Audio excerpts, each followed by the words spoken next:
won't budge.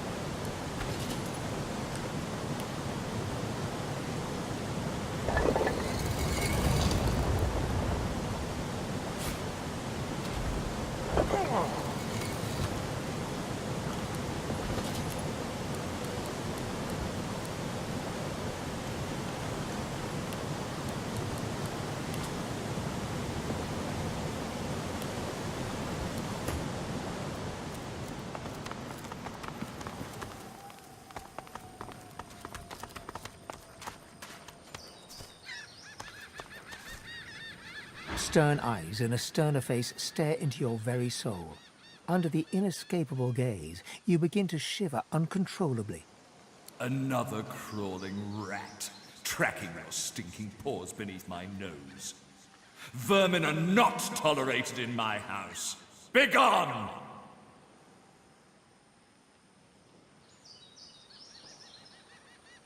Do not doubt my power. I merely wish you gone. You are gone. Begone!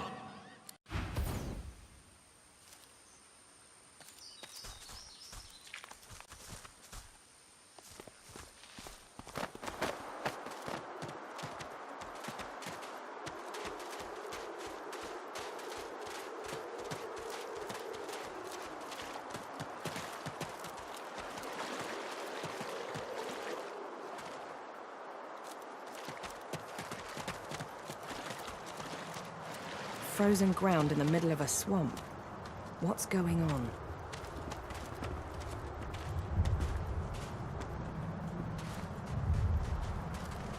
A winter dragon. What on earth is it doing chained up here? Unreadable glyphs mantle this ancient pillar. Braided through thick iron rings, source-infused chains bind the dragon tightly.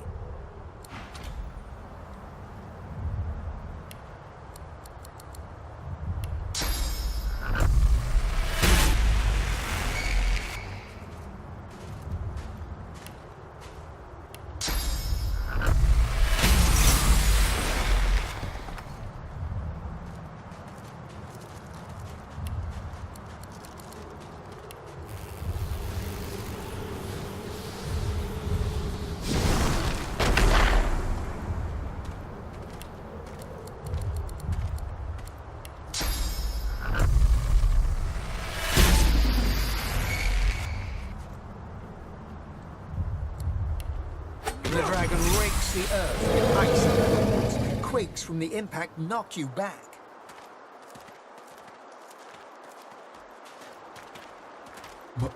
My thanks. The freed dragon looks sick and pale. As you approach, he stretches his tattered wings weakly and fixes his intense gaze upon you. Frozen tears glint in his eyes. My gratitude for your efforts, friend. Yet I am no more free now than I was in those chains. Please, help me find true liberty, or sing me to the endless slumber. But of course that must be why you stand before me. Slane called to Lady Death, and here you are. A coincidence? Ah. My fate, it seems, is not my own to call. My soul is bound to joyless obedience. Purged of my source by the wickedest of witches, I stand enthralled to her every whim. She has only to command, and my traitorous body complies. The witch Rebecca. I was in love with her once. For the smallest slight, really a trifle, she wielded a purging wand against me, enslaving me to her will. Now only my voice remains my own.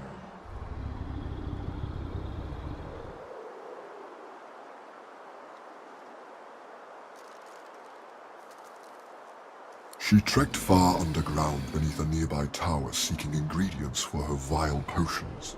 I can feel her dark heart beating within my own even from here.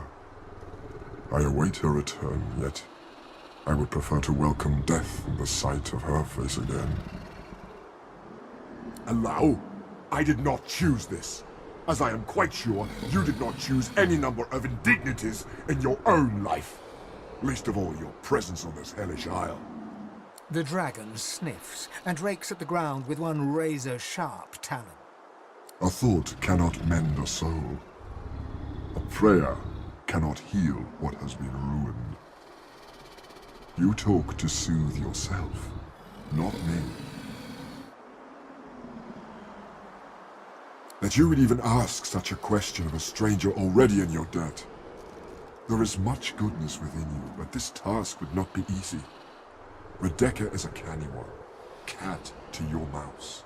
She consumed all my source with her purging wand. So long as she holds it, she has absolute control over me. If you could retrieve it for me, I could be free again. You would have my gratitude, and whatever aid I can then offer to you.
What's this? It looks strange.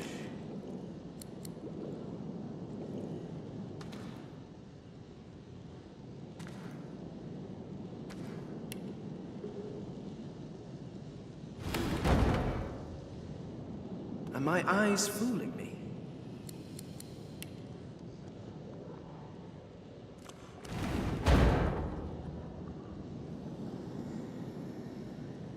Are my eyes fooling me? What's this? It looks strange.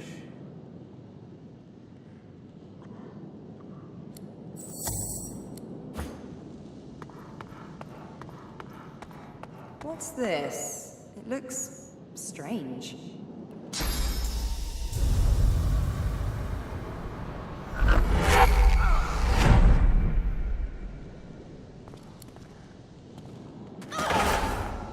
Are my eyes fooling me? Are my eyes fooling me?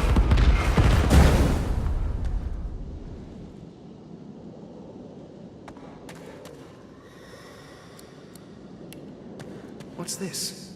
It looks strange.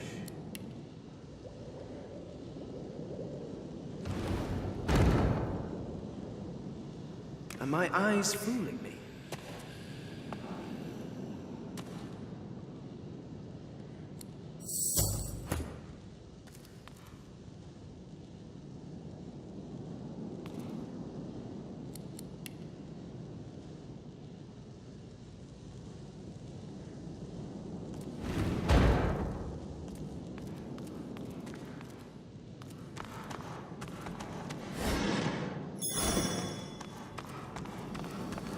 What's this? It looks strange.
A tall woman stands amid a field of corpses, some fresh, some ancient. The sour smell of them stings your nostrils, your eyes. As you draw nearer, the stench blooms into a humid flavor you can almost taste. The woman turns to you, bitten lips parting into a grin. She tucks a small bunch of black-red roses into a leather strap across her left hip and, preparing to curtsy, offers you a hand. What a ball! She stands to her full height, her lips pursed in disappointment. She cocks her head and takes you in. The stench of death and sewage suddenly intensifies. She peers closely at you, a shrewd smile playing about her lips. Ave de more de mergalach. Ha! Never mind. I mistook you for someone else. I am Radica, and you must be here for the same reason as I. She pats the bouquet at her hip. But you're too late. These roses belong to me. Looks like we'll have to find some other way to keep you busy.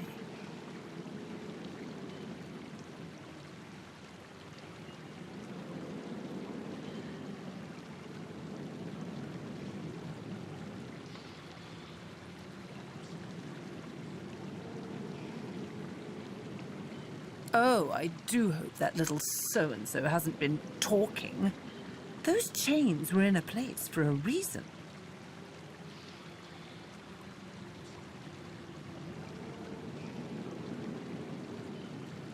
Ha! How earnest you are. I do love that in a woman.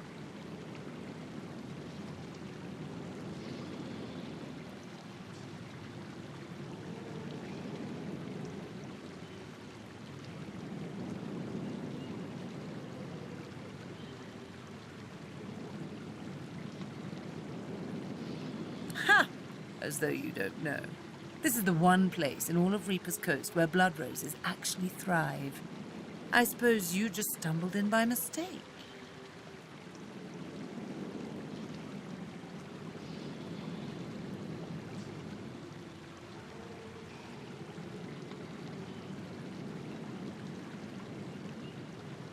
I'm afraid you're too late. I've collected all there is to find. Quite enough, too. Brachus Rex certainly had a knack for body-making, didn't he? I can only imagine all the terrible ways he mangled them before he finally killed them. It must have been so extravagant.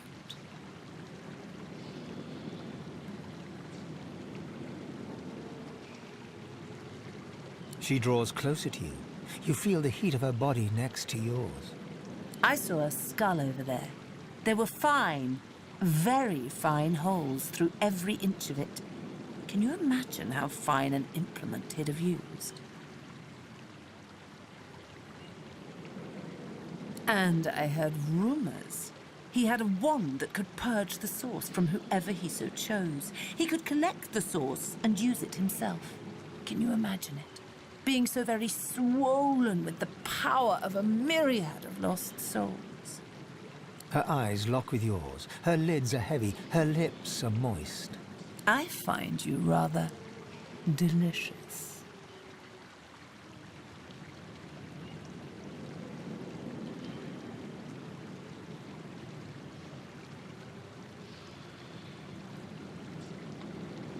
Just because something is bad doesn't mean you ought not to do it, love. She presses her lips to yours. Her mouth is soft, her breath sweet.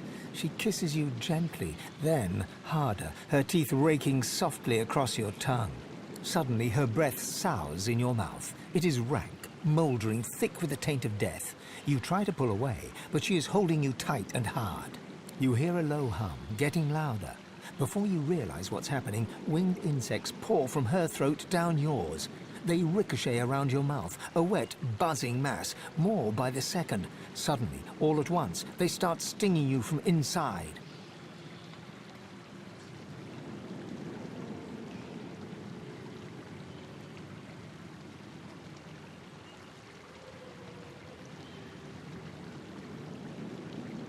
She stands over you, smiling, and wipes her mouth.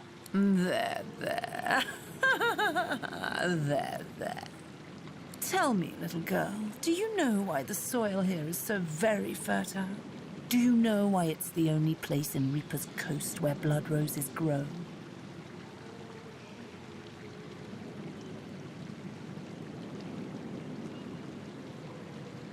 It's the corpses, darling. Blood roses only grow in soil rich with corpses. I'll need more roses soon enough. I already started with the last traveler who interrupted me. Come, let's make next year's harvest a real bounty.